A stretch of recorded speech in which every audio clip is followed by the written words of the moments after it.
Welcome back to the Infinitely More podcast. Today we have a super special episode where we're going to get to talk about what the Lord has been doing over this summer here at Grace in kids' lives. We have a stacked crew today that I'm super pumped to talk with. Do you guys just want to introduce yourself? Christy, if you want to start. Yeah, I'm Christy Varga. I am the children's director at our Bath campus. And I'm River Harder. I'm the student ministry pastor at our Akron East campus. And I am Emily Rohr. I am our children's men director over at the Norton campus. That's awesome. And the time of this episode is coming out, River actually just became a pastor. So this is going to be released like this coming Saturday. Yeah. So That's exciting. Super exciting. Props to River. Everyone congratulate him if you have his phone number. And if not, then I'll give it to you. Okay. So I want to start this off. Christy, I'm just going to go with you because everyone tells me you're the seasoned vet. You've been around. I've actually. Just make me old, or No, we're not she's saying been that. We're 25 not saying that. I've had 20 years. The amount of people that have told me you have invented like Power Kids and like everything that we do here with like children's ministry is like the amount of people is like I can't even count or remember anymore, which is crazy. So I just wanted to ask you, how have you seen camps and the different ways that volunteers and leaders pour into kids, set a foundation for their faith? That can make a long-lasting impact? Oh, I love that question. So yeah, I actually grew up at the Bath campus before it was Bath campus. So I went through a children's ministry of sort, back in the 80s, in the 1900s. And then I went from being in it to volunteering in it. And then I felt a call to ministry, and it was right when we started the Bath campus, when Pastor Jeff came, and we became 2 campuses and started this 30 and 30 journey. And I've had a passion for kids, my whole life. And so I jumped right into wanting to lead that. And Jeff came with a vision for the importance of it. We started the Bath campus with a focus on kids. And so year 1, we had evening Bible camp. Mm-hmm. Wow. And that has grown to Bible camp because we had to go to the morning. And then this past year, we grew to a thing called Wonder Camp at the Bath campus because we wanted to reach kids of all interests.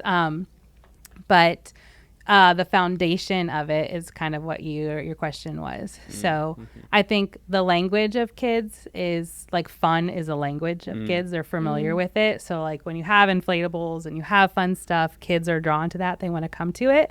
Yeah. But what keeps them coming is the relationships that they build with people. Yeah. So our goal was always get to know the kids and then let the person who got to know the kids be the one to talk to them about Jesus. Mm-hmm. So they might go to a Bible story time and hear the gospel, but then it's in that relationship that they build with their counselor or their volunteer or however you word that, that it usually clicks with a kid and they make that decision and that response. So I don't know if that fully answers your question or not, awesome. But that's what I've seen is kids come because they want to have fun. Parents are like, what is this? Oh, sure, take my kid, But then as you build that relationship with them over the week, you're able to share what you know about the gospel and what God has done in your life with that kid. Yeah. And I think very strongly that a kid, even at a very young age, can grasp who God is and that Jesus loves them and that what he did for them on the cross becomes a real decision that they make for themselves in life. And we've seen, we saw so much of it happen at events like Bible camp. Mm-hmm. And then we realized, it's because we're intentional about taking that time to talk to them on an individual level that we're we need to do that more, every weekend. And so, but that's what I've seen is it's the relational side of things because of the fun that brought them. That is so cool. I just I think that's fascinating because so many, I feel like the culture in our world would be when they look at the kid, they would tell you, I don't want to have one-on-one conversations. The fact that that's actually a thing that makes them feel loved. Yeah. It is the heart of Jesus. That's really cool. River, I'm going to pull you into this. I don't want to share any of your story, but I think this is a pretty cool thing because like Christy, you went through Power Kids. Yep. Right? And then you worked for Christy. Yep. And now you're doing your own thing. So like walk me through what that journey's been like. Dude, so one of my favorite things, about 20 years ago, I would have been a Power Kid. That's wild. 20, if not 18 years ago, but 20 years ago. And there's a picture of me on stage with Miss Christie. And I thought that was just the coolest thing ever. And I'm just a little 5-6-year-old River. And my grandparents have it in some scrapbook. And then like at the end of the scrapbook, there's me on stage with Miss Christie as an intern in Power Kids. And I'm like, holy cow. Yeah. Like, this thing's legit. It's like one of the coolest things ever to see that. And that's like Also for me. yeah, it's really cool. I think the beauty of it is like what Power Kids and student ministries create is a safe space for kids to interact with loving adults who genuinely care about them so that they can interact with Jesus. And like that's just what it was. It's not, I think it's like you get the seeds of Jesus loves you, he wants to be your best friend forever, and he like God made you, God loves you, he wants to be your friend forever. And then that safe truth, that safe place and that truth that you hear just develops over time with the consistency that adults that just keep showing up in your lives. Like Vinny Fisher, he was at Momentum. He's one of my life group leaders that showed up for me in high school, and like he's like a result of all this stuff too. Like he was someone who's like, hey, we don't lie to each other about stuff we go through. Like, how are you doing? And like he like to this day he'll do that to me, and I'll be like, I'm not doing good or I'm doing great. And like he's like, we're just honest because that's what we do. We tell the truth about what we're going through. And like it's people like him, people like the volunteers that we all interact with on a weekly basis that show up over and over and over again and just don't quit, who just create spaces for kids like I was to know Jesus. And even in the midst of like hard times, like you're going through a breakup or you're going through like just tense situations at home, like they're just able to navigate those things with you.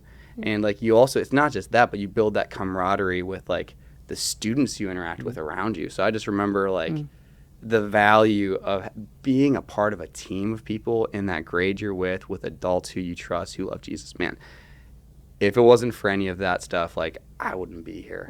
Like I know I wouldn't be here. And are you asking as like out of the professional level of this stuff? Or Yeah, like, you can go down that road too. okay.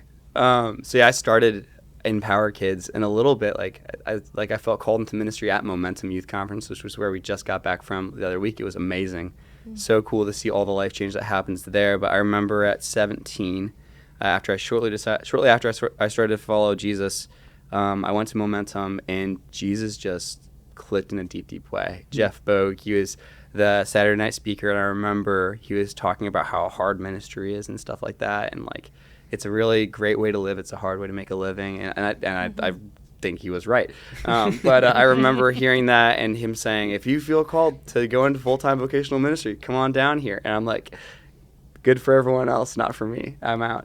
And then just at Momentum, just felt the Holy Spirit prompting in me, like, you need to go do this. And like I couldn't sit where I was anymore. And I remember being at like, if you could be as far away from the stage as possible, that was me. I was all the way at the back with my friends on like the second level next to my girlfriend, and like just like, I'm gonna be an architect, I'm gonna marry this girl, and we're gonna have kids and a huge farm and all that stuff. And I was like, I had this whole plan, and then I saw the plan, and I was like, do I want this or do I want what God wants for me? And out of nowhere I just stood up and I went all the way down there, and I was like, I don't know what I'm signing up for, but I'm in. And since that one step of faithfulness, God's opened a million more doors of steps for me to take too. And one of those was joining Power Kids. There's an opportunity to go and step into an internship position with 4 and 5-year-olds. And I was like, 4 and 5-year-olds, why would anyone want to do this? And I remember at first, like, someone had me step in as a volunteer and try it out. And I remember after the very first time just like volunteering, I was like, oh my goodness, these aren't just kids. These are people who have real problems, who have maybe no other safe space in their life. And there's just something in that moment as that volunteer for the first time where I just like, my heart just broke. And I'm like, I got to talk to a kid. I'm like, I know he doesn't have a dad. And like me being in this room is the closest thing he has to that. And I like in that moment, my heart was just like, oh, I'll never leave. Like I'll do this until until it's like very clear God doesn't want me to be here, I'm gonna be here. And that just changed the way I looked at like every person, because I realized everyone is made in the image of God, and everyone needs to like have someone willing to go and just like be inconvenienced to make Jesus make sense to them. And Power Kids was like the perfect ground for me to learn to do that. And then I was there for about two, maybe a little bit more than 2 years. And God he did some crazy stuff.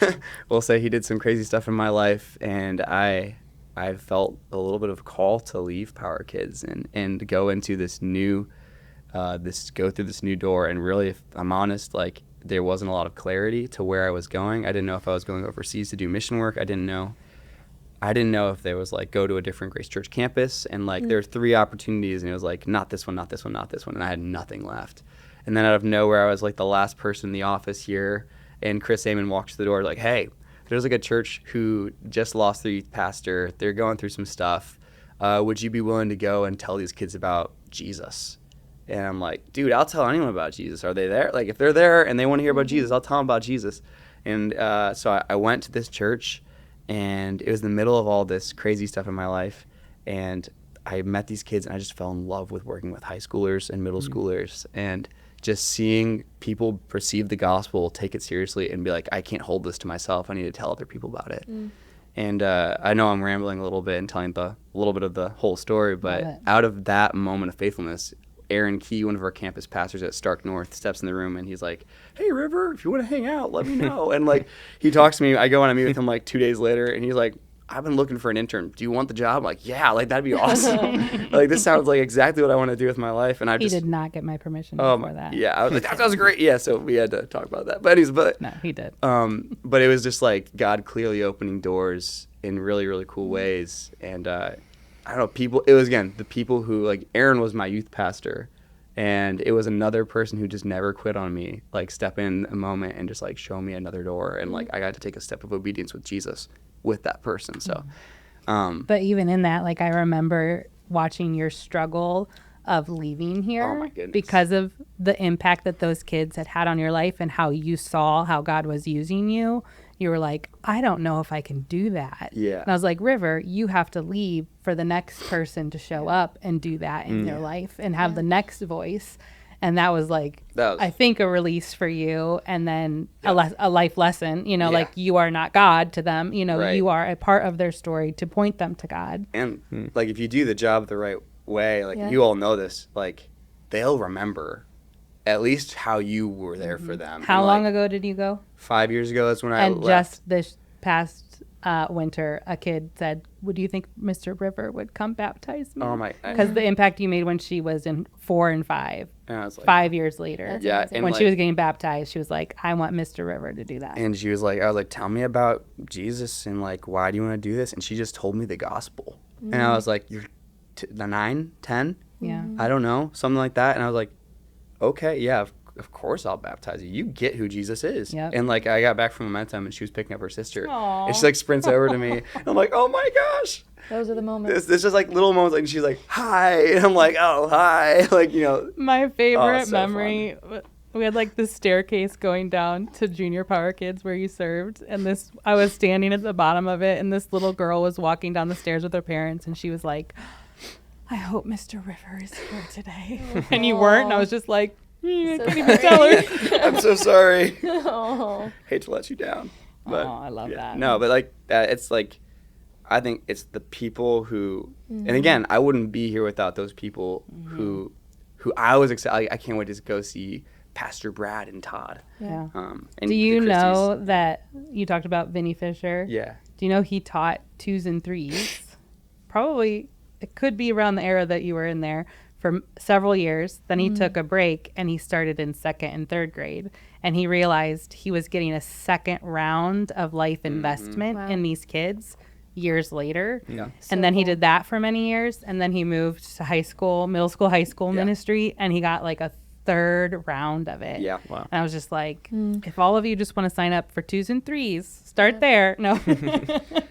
Just like that investment that you feel from him Oh my was goodness. your lifelong. It's lifelong. And like I got to grow up with like his kids. Yeah. And like it's so fun when you're a parent and you're parenting other kids' parents. Like he was like, he's not my dad, but he was like dad in a couple ways to me. Like Yeah, he got to show yeah. up, and because he saw what we were going through, he was better able to parent his kid. There's so much depth of knowledge you learn from just showing up and being consistent in kids' lives, Yeah. and it makes you just a better Christ follower, a better parent. It makes you like a lifelong friend as well. So it's really cool stuff. It's awesome. Yeah. Emily, how long have you been on staff here at Grace? Yeah, so my role to ministry looks a little different than maybe you guys. I've only been on staff for 3 years, 2 years in my current role full time.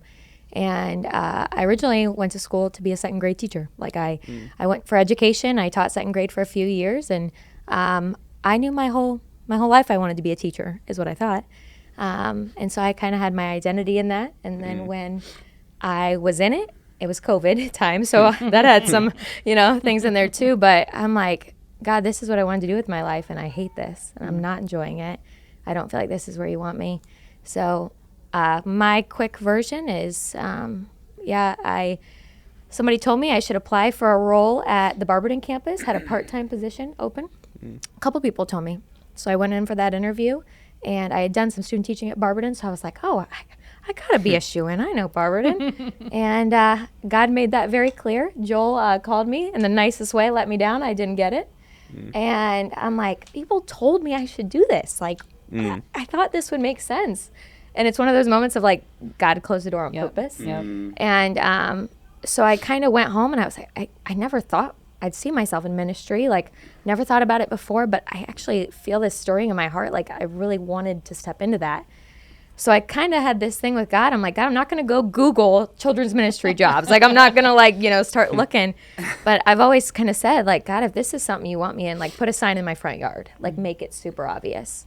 And probably about 6 months later, something like that, I went in for a meeting with Dan. I've never been in a meeting with Dan before. Just called a meeting with him. And I said, I have some questions for you. And he said, yeah, I have a question for you too. And I'm thinking, like, as my pastor, he's going to be like, what's God teaching you right now? And he was like, we've got this role part-time we want you to step into.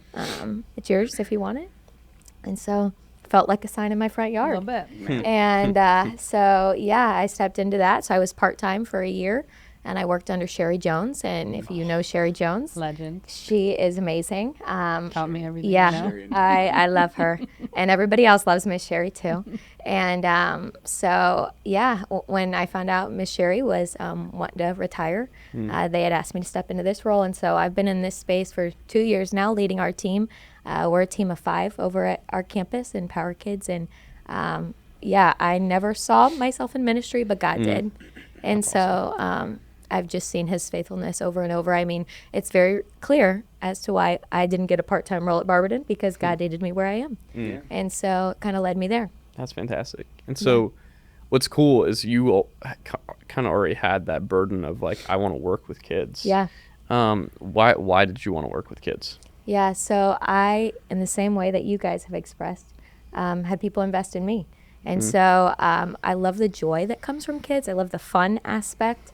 Like, I think you had mentioned this, Christy, like, kids can understand much more than I think sometimes we think they can. And so I had always kind of had this heart for kids and their brains and their hearts and what they like to do. And so, I went down the education route because I loved kids, and God obviously knew I needed to be here for my heart for kids. And so this just felt like a combination of loving Jesus and loving kids and getting to do them both together. That's so fantastic. That's awesome. Yeah.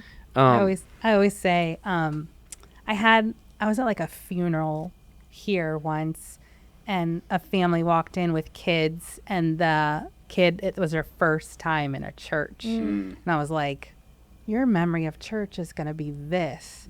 So I've always said, if it's the only time a kid is going to be in our building, whether it's for a Bible camp or one Sunday their friend brought them or one Sunday they came, like, I want it to be a good memory. So like, that's why the fun is so important. Like, some people might think, oh, they're just kids, they're just having fun with them. Oh, they're just distracting them so that we can have service. You have to have that element, and you have to have like the safety so that the parents feel secure. but the impact that you can make and the way that they understand. And the older they get, like you have to, like you said it, you have to work that out. Yeah. But when you have that foundation to go back to, like I'm sure you can tell the difference in student ministries of kids that have that foundation that don't. Even in adult ministry, like people who have that foundation versus don't. Like it's what you go back to. It's like your heart language. Having that, the foundation being built on Jesus and his love for you is your heart language to like go back to. And it doesn't mean that life is great, and it doesn't mean you don't have hard things. It just means that like it's just a different thing. I think I just had a conversation with this dude last night. So Nick made a joke. He's gonna send everyone my number.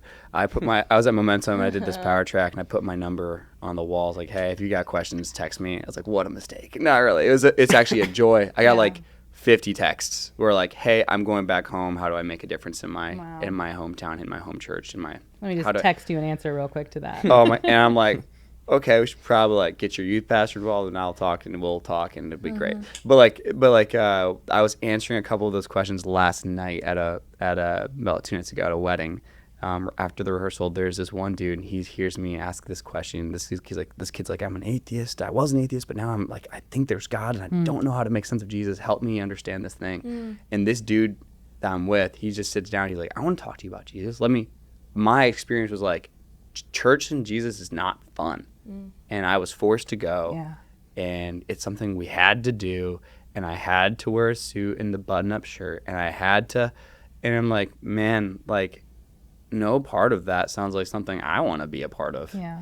And like we got to unpack until like 3 a.m. with this dude. Like following Jesus is fun, and it was like kind of a transformational thing, because it was like 3 of my buddies who are all in on like making Jesus like fun and make sense to people, and this dude is just like, you guys are like like this is different, and like it was actually like the kind of like, I think Jesus is actually a fun person, you know. And I think at the end he's like, man, after talking to you guys, like I think I need to have more conversations. So like we're praying for this Jesus dude. turned the wine into the water into special party drink. We literally just talked about that the next day. We don't say wine in Power Kids. We say special party drink. I love it. So, man, we say Jesus had a good time. That's right. But I love that aspect of like following Jesus is fun, because I think that's where like Bible camp, junior camp, Momentum. Yeah. Like, don't get me wrong, it's exhausting. Yeah. But there's like an energy and a joy that comes from being with kids, whether they're 4s and 5s coming to Bible camp, whether they're high schoolers going to Momentum.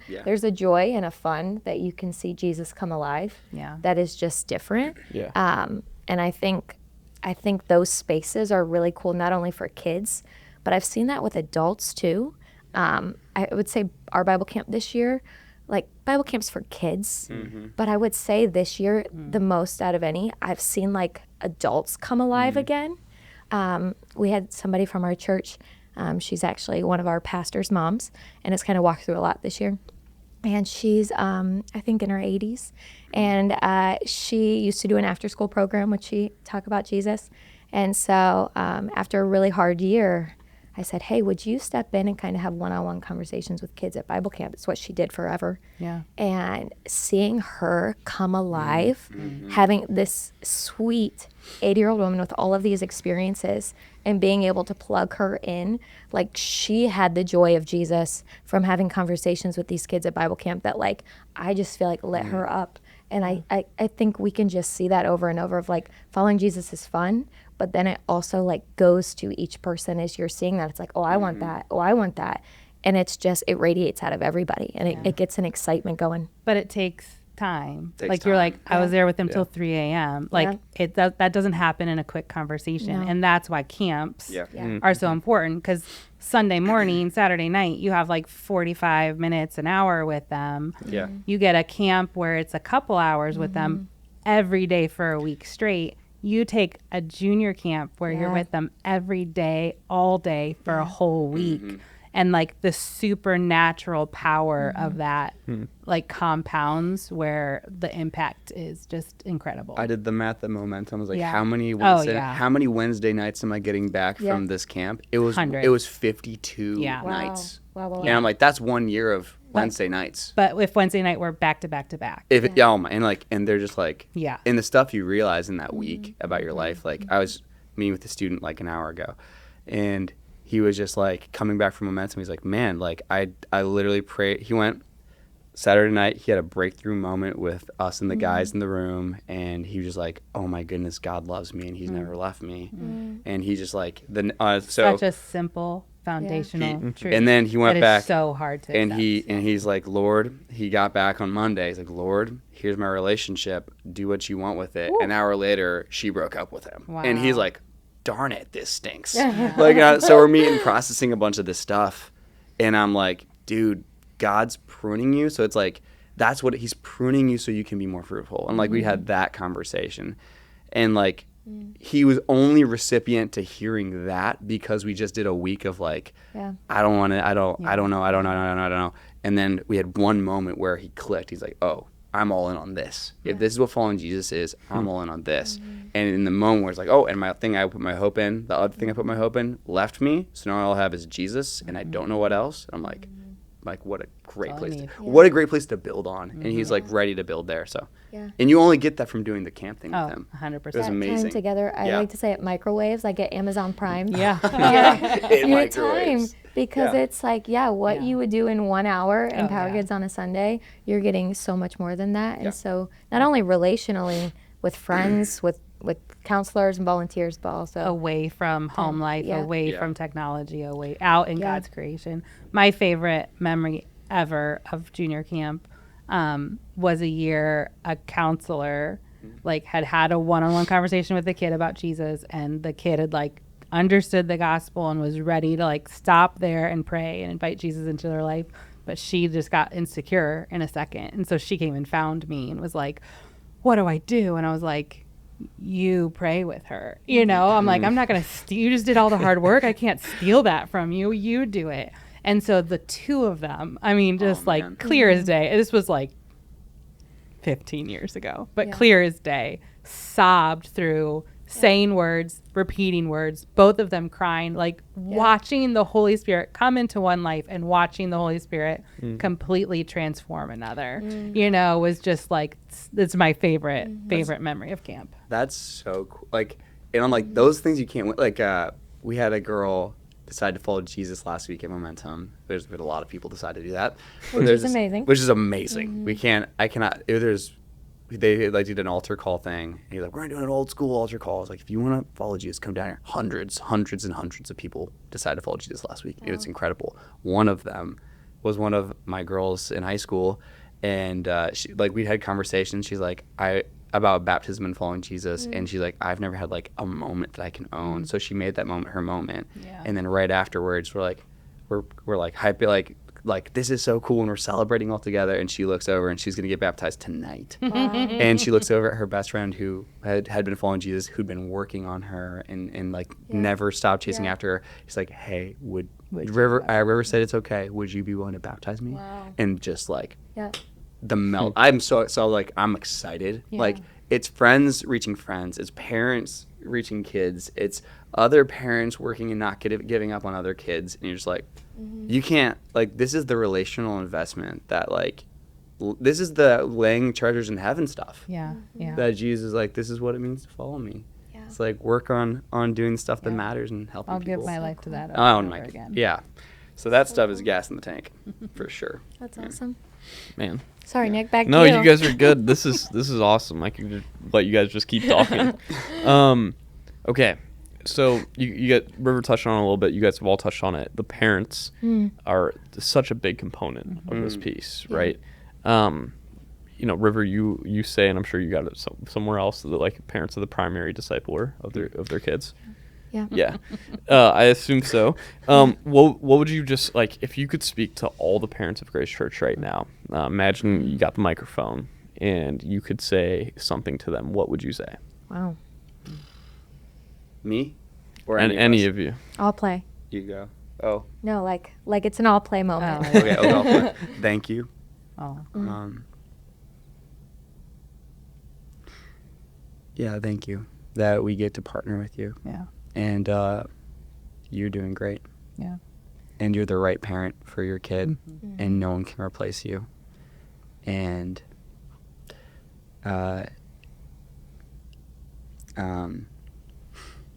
I'm just so proud of every hard moment that you've gone through with your kid where you decided not to quit. And I'm just grateful that you were willing to partner with us. And if I could just encourage you, like, just like cling to your Father, your Heavenly Father, as you're being a mom, as you're being a dad. Looked at, like, I was talking with this kid today. I'm like, your parents are parenting you for the first time. They've never parented you before. They have no idea what they're doing. And I'm like, that's okay. So thank you. You are the right parent. You're doing a great job. And when you're not doing a great job, look to Jesus. And just like know that he put you in that kid's life for a reason, to be the mom, to be the dad that they needed. So that's the gold. That's the gold. Yeah, I mean, everything you just said. I think as parents, we think we fail sometimes. And in conversations I've had with kids, like about their parents, I remind them that their parents aren't perfect. And then with parents, I say, you're not perfect. So point them to Jesus, who is, and make that clear to them. Apologize when you need to and say, hey, this is the first time I'm doing this. So like, be patient with me too. And remind them, like, there is a God and a Heavenly Father who is perfect. That's who we both go to in that time. But you said you're the right person. Like God picked you, and you know your kid what's best for them. So just rely on that, and then find your tribe. You know, the other voices in your kid's life. Like, you can say something to them like 100 times, and then they'll come home and tell you that someone else told them that, and you're like, oh yeah, I've told you that 100 times, but they hear it differently.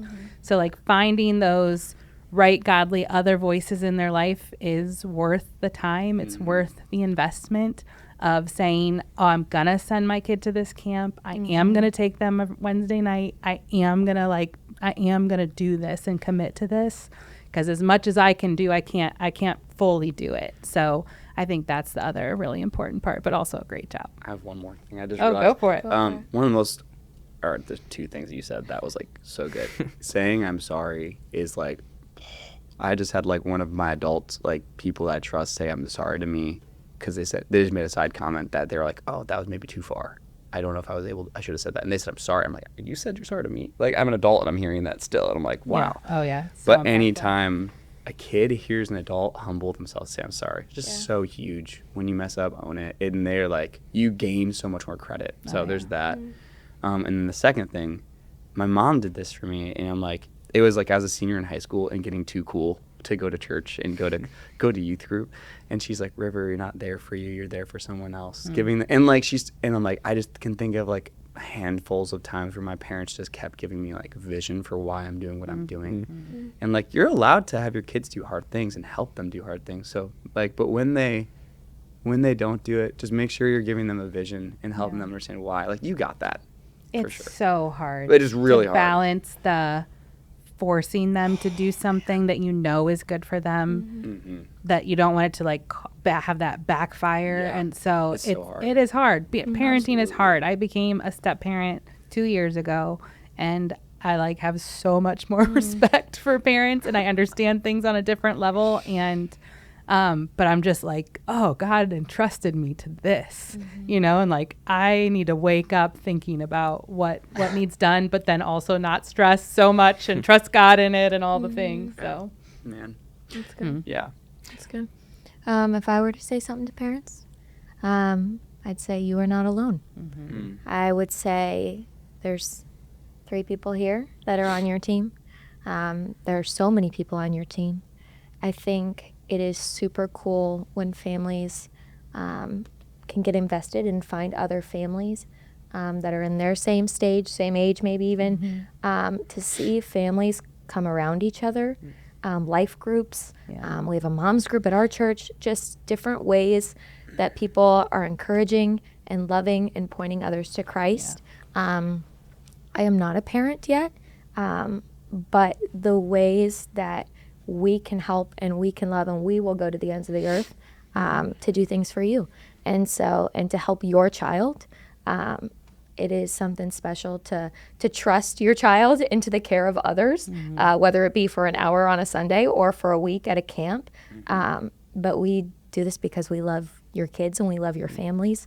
And and you're also not alone because the Lord is with you. Yeah. And I think, like you said earlier, like just a basic truth of like something, sometimes it's just so hard for it to click. And when it does, it's like being part of the church. You are not alone, and Christ is with you, and you've never been alone. And I think it's just something that as I am around parents and have conversations with parents, like, I feel like I'm the only one going through this. I feel like I don't know what to do. I feel like I'm like, well, let's figure it out together. Like, let's do it together. What's the quote? It's like, if you want to go far, go alone. If you want to go If you want to go fast, go alone. If you If want to go far, go together. Yeah. And I think that has a lot of truth in it too. Oh my, It yeah. does. Yeah. And there are other parents and other people and all those things. I think like looking at my parents, like as an adult now and how they parented me, so much was not what they said. It was what they did, even when even when they didn't think I was watching, Yeah. you know? So like the example that you set on the good side and the bad side of that, unfortunately. Yeah. So remind them you're not perfect. That might be where the often. sorry comes in. But the stuff that sticks with you are just, oh, what did I see you do every day?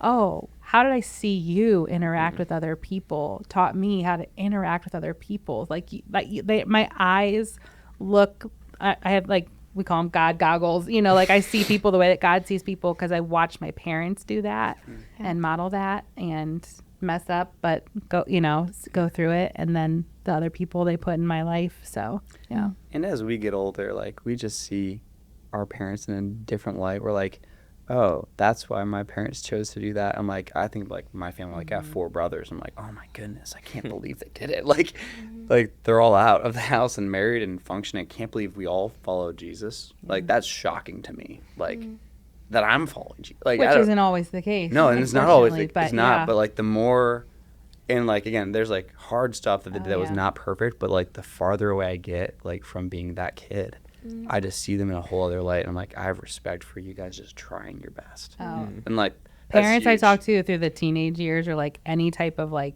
my kid is doing this and I, you're an adult. So like, oh, if you chose this instead, I'm like, can you just like stop for a second and remember what it was like to be that age and like trust that like God is going to protect and but like, it's really, really hard because you love them so much and you know, sometimes you're their parent, you know what's best for them, and watching them not choose that is just like is hard to do. But you watch them make their own decisions. Like, you can't force it. You have to just give it to the Lord and pray for it and surround it and do all the things you can. And Yeah, it's Yeah. amazing. So, as we wrap up here, obviously, none of this happens without the volunteers, which some of those are parents. What would you say, like, what encouragement would you give to the volunteers right now that make all this possible? Maybe anyone on the edge that of volunteering or hopping in with working with kids, what would you say to them? I would say that there is a place for you, no matter what your age. I told that story of she's 80, down to like I have 4th graders who are chomping at the bit that I can't wait to serve. I'm like, you're still in Power Kids. Can you like wait? And so I let them. yeah, I would just say there's a place for you. It might take some time to find where that is. And it isn't always going to look like what you think it might look like. I mean, I just think even on Sundays, there's so many different roles in places.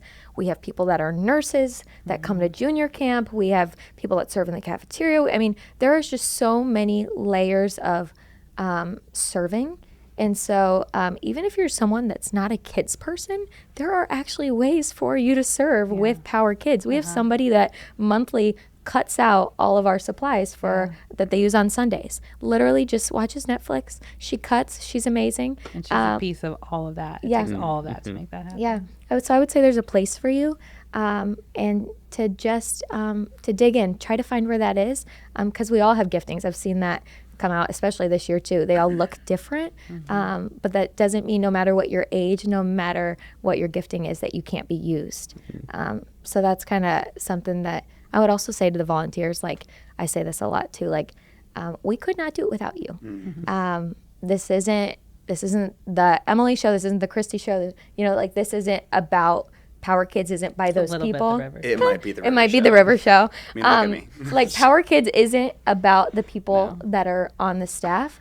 It is literally about the people who show up on Sundays every single day, week in and week out. And so, like, we see that investment. We need that investment. We've talked so much about kids being impacted by the one person who served. I was talking with somebody on her steering team literally on Sunday, and it's this couple, and they led a young adults ministry for a little bit at our campus, and then they served in the 4s and 5s together as a married couple for like 11 years or something like that. And I'm like, that is the coolest thing to me. Like, I need more of you I guys. love when families serve I together with love their it. kids even. I love it. So I would just say, yeah, thank you, because we could not do without you.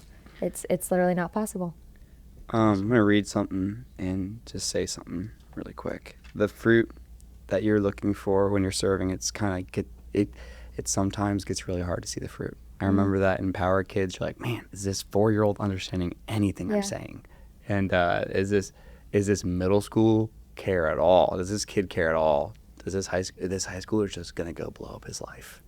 And there's something that my grandparents, they highlighted for me, and it changed my life. And it says this. It's in John 15. It's verse 16. It says, "You did not choose me, but I chose you, and appointed you so that you might go and bear fruit, fruit that will last. And so that whatever you ask in my name, the Father will give you."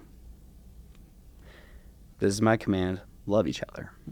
The most loving thing that anyone's ever done for me is show up for me over and over and over and over and over again, even when I didn't deserve it. And here's the thing: I'm realizing and remembering a lot more and more of is some of those people that showed up for me. One of my life group leaders is a sophomore, junior, and senior. His name's James. I don't see him anymore, but man, the fact that he just was there every week without fail, he'll never know how much he impacted me. Like, he'll never know. You know, when you know, you'll know at the end. So the fruits at the end is you'll see it in heaven. This stuff has eternal ramifications. And sometimes you get to have the win, and you see a salvation, you see a baptism, you see a moment where Jesus just sinks a little deeper. But man, like, even when you don't see it, please know that it's there. It's at the end, you'll see it. And Jesus will look at you and he'll say, "Well done." Yeah. I think We always say that baptism is the fruit of ministry, getting to see the stories and hear this, see the life change and hear the stories and stuff. But I was gonna say, like, as we kind of talk, like, there's a little bit of tears behind the words, and so I think as we like talk from personal experiences, like, I'm a crier, so like this is just a normal thing for me.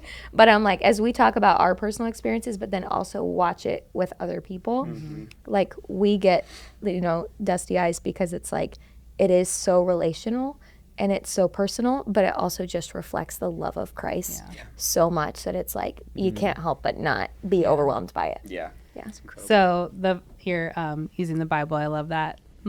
Love one another. So in training, I always tell people that dogs can smell fear and kids can smell love.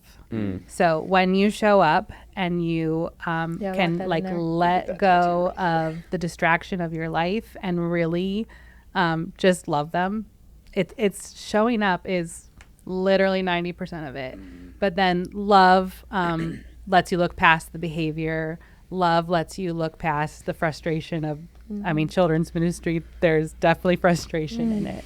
But when you have that impact, it is life-changing in a child's life. So I always tell people, we have fun things here at Grace Church, but what really keeps a kid coming back is the relationships that they build with our volunteers. Like, we can only handle 5 kids, but when you show up too, the more and more kids that we can impact, and the greater impact we have on the life of a child, and that can transform a family and all the way down. So You You know, that's the last thing. Sorry, the last thing. You know, what my favorite thing is The river that- show. End it. It is. God, it says, I chose you not to do nothing. I chose you to go and bear fruit. That will last. Will last. Like, for sure. Doesn't go away. Doesn't fade. It will last. So, if I think just this is a heart check moment for you. It's like, Jesus definitely chose you. Am I going and doing what he called me to do? Looking for opportunities to go bear fruit. And an easy way to do that is hop into Power Kids. I know there's a bunch of 4 and 5-year-olds that need you. I know. Tell him. I know. I know there's Preach, Pastor I River. know there's middle schoolers that really need you so bad. Please help me. But no, there's middle schoolers, there's high schoolers, there's Power Kids, and young adults even, Yeah. who just need someone to be there and to be a voice in their life. So if you're looking for an opportunity to go and see some fruit or that will last, Yep. hop in. Show up. Please hop in. Show up. That's it. It's awesome. Yeah. And final thing, and then we'll wrap up. I'm just going to share a story. River knows this. Actually, tonight is going to be one of our Do this. final times with a man named Jason Dara, who's been serving in high school ministry Wow. in different churches, but has been so faithful for 30 years. Yeah. And like, I'm just like thinking about it. And there's like kids that are high school group that show up and are just like so different when he's there. And what's funny is he's not the super extroverted one. He's literally just the dad. He's like, he's there. He brings pizza.